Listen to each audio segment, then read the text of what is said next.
प्रधानमंत्री नरेंद्र मोदी और गृह मंत्री अमित शाह मंगलवार को चंडीगढ़ पहुंचे, जहां उन्होंने पंजाब इंजीनियरिंग कॉलेज पीईसी में हाल ही में लागू किए गए 3 नए क्रिमिनल कानूनों, भारतीय दंड संहिता, भारतीय नागरिक सुरक्षा संहिता और भारतीय साक्ष्य अधिनियम की समीक्षा की। प्रधानमंत्री मोदी ने इस अवसर पर कहा कि चंडीगढ़ में आकर उन्हें अपने अपनों के बीच होने जैसा एहसास हो रहा है। उन्होंने बताया कि चंडीगढ़ की पहचान शक्ति स्वरूपा मां चंडी से जुड़ी है, जो सत्य और न्याय की स्थापना का प्रतीक है। उन्होंने यह भी कहा कि ये तीनों नए कानून इसी सिद्धांत पर आधारित है।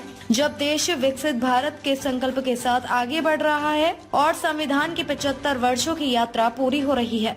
प्रधानमंत्री ने बताया कि संविधान में जो आदर्श नागरिकों के लिए रखे गए थे, इन नए कानूनों के जरिए उन्हीं आदर्शों को पूरा करने का ठोस प्रयास किया जा रहा है। उन्होंने इस कानून की प्रक्रिया को व्यापक बताया और बताया कि इसमें कई विधानों के सुझाव शामिल थे, जिनमें हाई कोर्ट के जजों और आम जनता से संवाद भी हुआ। प्रधानमंत्री ने यह भी कहा कि 1947 में आजादी के बाद लोगों को उम्मीद थी कि ब्रिटिश शासन के कानूनों से भी मुक्ति मिलेगी, जो शोषण का माध्यम बने हुए थे। ये कानून अंग्रेजों ने भारत में अपनी सत्ता को मजबूत करने के लिए बनाए थे।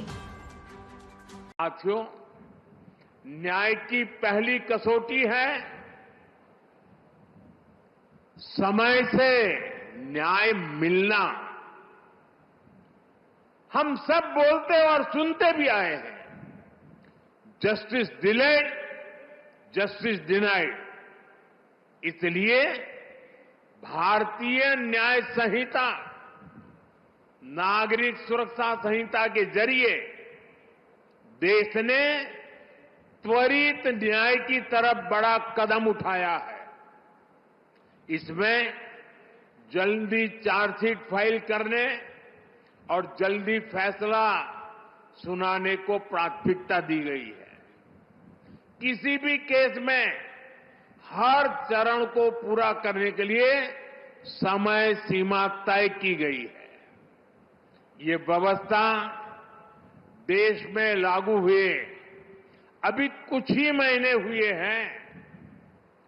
इसे परिपक्व होने के लिए अभी समय चाहिए, लेकिन इतने कम अंतराल में ही जो बदलाव हमें दिख रहे हैं, देश के अलग अलग हिस्सों से जो जानकारियां मिल रही हैं, वे वाकई बहुत संतोष देने वाली है, उत्साहजनक है।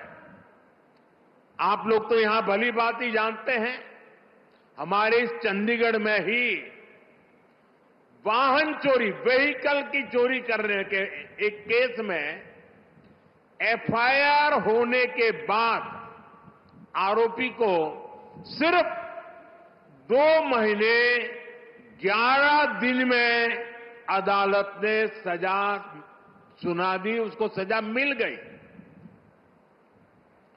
क्षेत्र में अशांति फैलाने के एक और आरोपी को अदालत ने सिर्फ 20 दिन में पूरी सुनवाई के बाद सजा भी सुनाई दी। दिल्ली में भी एक केस में एफआईआर से लेकर फैसला आने तक सिर्फ 60 दिन का समय लगा। आरोपी को 20 साल की सजा सुनाई गई। बिहार के छपरा में भी एक मर्डर केस में एफआईआर से लेकर फैसला आने तक सिर्फ 14 दिन लगे और आरोपियों को उम्र कैद की सजा हो गई। ये फैसले दिखाते हैं कि भारतीय न्याय संहिता की ताकत क्या है, उसका प्रभाव क्या है। रिपब्लिक हिंदी न्यूज चैनल को देखने के लिए धन्यवाद। सर्वश्रेष्ठ रिपब्लिक हिंदी न्यूज चैनल को सब्सक्राइब करें, शेयर करें, लाइक करें और घंटी वाला बटन दबाकर नोटिफिकेशन ऑन कर लें, ताकि ताज़ा खबरें सबसे पहले आपको मिल सकें।